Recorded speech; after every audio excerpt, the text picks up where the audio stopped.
আজকে পরিসাধনা নিয়ে আলোচনা করব। বহু মানুষ তারা ফোন করে আমার কাছ থেকে পরিসাধনা শিখতে চায়। তো যারা শিখতে আগ্রহী বা যারা জানেন না এই বিষয়ে, ভিডিওটি দেখে বিষয়গুলি জেনে নিন। কারণ কোনো কিছু না জেনে করা বিপদের সম্মুখীন হওয়া, আর জানতে পারলে সেটা ভালো মন্দ বুঝে নিজে বিচার করে সেই কাজগুলি করা যায়।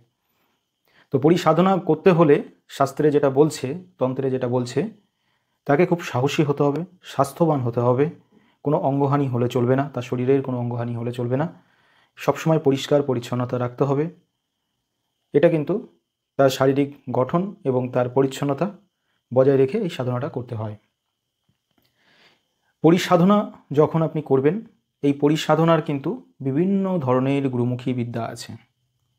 আমি একটি বিদ্যা আমাদের চ্যানেলে, জীবন রহস্য চ্যানেলে দেওয়া ছিল, সেটা কিন্তু সম্পূর্ণ গুরুমুখী বিদ্যা এবং অনেক মানুষ এই পরিসাধনা করে সাকসেস হয়েছে। পরে আমি ওটাকে ডিলিট করে দিয়েছি। কারণ হলো অনেক মানুষ আছে তারা না বুঝে করতে গিয়ে বিপদমুখী হয়ে পড়ে। তো আমি চাই না আমার দ্বারা কারোর অবনতি হোক। তো এই পরিসাধনা বিভিন্ন ধরনের হয়ে থাকে, বিভিন্ন মন্ত্র কিন্তু হয়ে থাকে। এক এক গুরুর বিদ্যা এক এক রকম। কিছু বিদ্যা আছে শ্মশানে সাধনা করতে হয়, কিছু বিদ্যা আছে নির্জনে সাধনা করতে হয়, কিছু বিদ্যা আছে গৃহের মধ্যেও করা যায়। তবু সেটা নির্জন কক্ষ, মানে সেই ঘরের মধ্যে কেউ প্রবেশ করতে পারবে না। তবে বেশিরভাগ বিদ্যার ক্ষেত্রে শ্মশান এবং নির্জনের স্থান।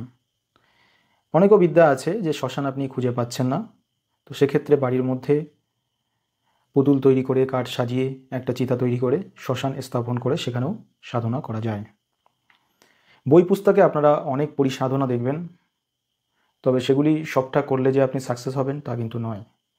তবে গুরুর কাছে যে বিদ্যা আছে, গুরুর কাছ থেকে যে বিদ্যা শেখা হয়, তার মধ্যে বেশিরভাগই বিদ্যায় সাকসেস হওয়া যায়। পরিসাধনা করতে হলে প্রথমে মাথায় রাখতে হবে তাকে মাতৃজ্ঞানে দেখতে হবে। অনেকে এটা বুঝতে পারে না। দেখা গেল যে আপনার পরিসাধনা সাকসেস হয়েছে, অথচ আপনি তাকে মাতৃজ্ঞানে রাখলেন না। সে কিন্তু আপনার স্ত্রী হিসাবে থাকতে চাইবে। আর যদি এই ভুলটা হয়ে যায়, তাহলে সারা জীবনে আপনাকে বিবাহ করতে দেবে না, কিংবা বিবাহ করলেও তার প্রতি আপনার কোনো আকর্ষণ রাখবে না। কারণ পরি তখন কিন্তু আপনার ক্ষতি করবে। এবারে অনেকে ভাববেন এই ভিডিও দেখে যে পরিসাধনা করলে আপনি যা খুশি তাই করতে পারবেন। সেরকম হয় না। পরীকে দিয়ে নানা রকমের তন্ত্রক্রিয়ার কাজ করানো যায় বা কিছু তথ্য জানতে পারা যায়। এবং বিভিন্ন ধরনের পরী আছে, তারা বিভিন্ন শক্তি সেই সাধককে দিয়ে থাকেন, ইচ্ছা পূরণ করে থাকেন। তাই বলে আপনি যদি মনে করেন যে আপনাকে সোনাদানা এনে দেবে, অর্থ এনে দেবে, এরকমভাবে হয় না। তাদেরও কিন্তু বিচারধারা আছে, তারা ভালো মন্দ বিচার করেই কাজ করেন। অনেক সময় তাদেরকে জোরপূর্বক মানুষ খারাপ কাজ করায়, তখন কিন্তু সেই সাধকেরও পরী সবসময় ক্ষতি করার চেষ্টা করে।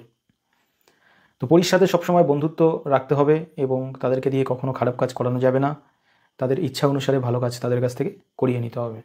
কোনো কোনো পরী সাধনা আছে, তারা স্বপ্নে এসে আপনাকে, তাদের সাথে কথা আলাপ হবে।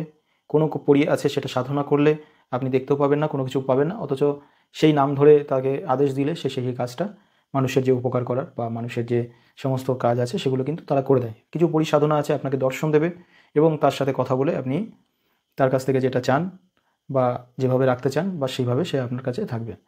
যাদের দুর্বল মনের মানুষ আছে, তারা কিন্তু এই সাধনা করতে গেলে বিপদে পড়বেন। কারণ পরী কিন্তু সবসময় সহজে আসতে চাইবে না। সে প্রথমে নানা রকম বিঘ্ন সৃষ্টি করবে, লাস্টের দিকে তারা কিন্তু এসে প্রথমে স্ত্রী হিসাবে তারা থাকতে চাইবে।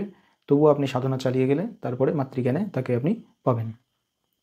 তো পরিসাধনা করতে হলে সবসময় পরিষ্কার পরিচ্ছন্নতা রাখতে হবে, আতর ব্যবহার করতে পারেন এবং গুরুর কাছ থেকে বিদ্যা শিখে তবেই সেই সাধনা করবেন। কোনো বই পুস্তকের বিদ্যা ফট করে আপনি করবেন না। অনেক সময় বই পুস্তকের বিদ্যা কার্যকারী হতে পারে, তবে গুরুর কাছ থেকে শিখলে তার কিন্তু সে সমস্ত তথ্য আপনি পেয়ে যাবেন, যেগুলি আপনার সাধনার ক্ষেত্রে খুব উপকারী হবে।